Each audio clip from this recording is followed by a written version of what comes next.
Day 4 ng ating halo-halo with chikahan serye.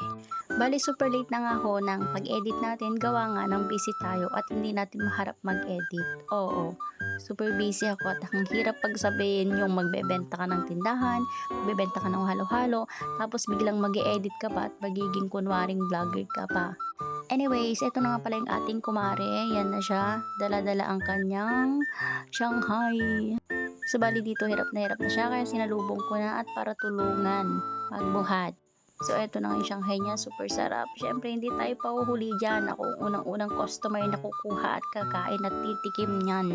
So, sobrang sarap nga niyan ay naka 50 pesos ako dyan. Oo, ako lang mag-isa kumain yan. Kung hindi nyo nga naitatanong mga mare ay talagang paborito ko ang Shanghai.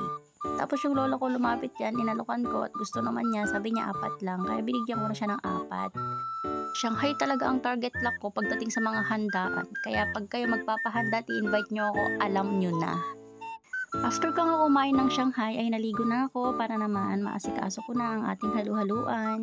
So bali dyan ay bisibisihan ako kasi yung kumari ko ay napakakupad kumislot.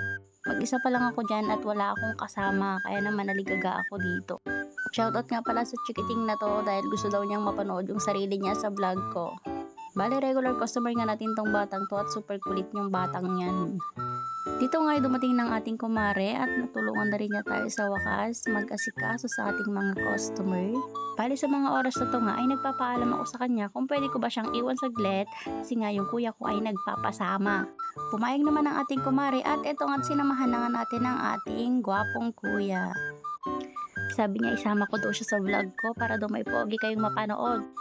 Bali nagpasama nga pala siyang mag-withdraw at sinamahan ko na din para makasabay na din akong mamalengke ng aking paninda. Dahil nga nagpasama siya sa akin ay hindi pwedeng hindi ako magpalibre eh. Sabi ko sa kanya may bayad yung oras ko. Ganun ako kagahaman sa pera. Kaya nagpalibre tayo dyan ng pizza.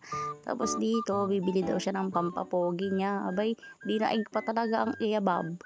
Bali nga sinulit-sulit ko na nga nakasama ko siya kaya binili ko na yung mga kailangan ko para naman hindi na ako babalik ng palengke.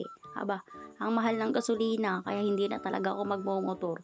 Sasabay na lang talaga ako tapos may libreng pizza pa, may ice cream pa at pakwan. Oh, saan ka pa, di ba? Pauwi na nga kami dito at hindi ko na nabidyohan yung aking pagdating. Ano? Say ay ka sa vlog ko ah. O ayan, i-flex ko nga pala ang aking kaibigan na bully kahit kailan. Number 1 basher ko talaga yan. Ewan ko ba kung bakit ganyan ang ugali niyan? Kinulang ata sa buwan.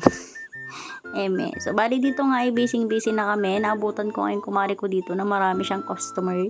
Hirap na hirap siya dito mag-isa, kawawa naman. Kaya sabi ko sa aking videographer, abay bidyuhan kami para naman may naitulong ako kahit papano, 'di ba? So, ayun lang. Bye-bye!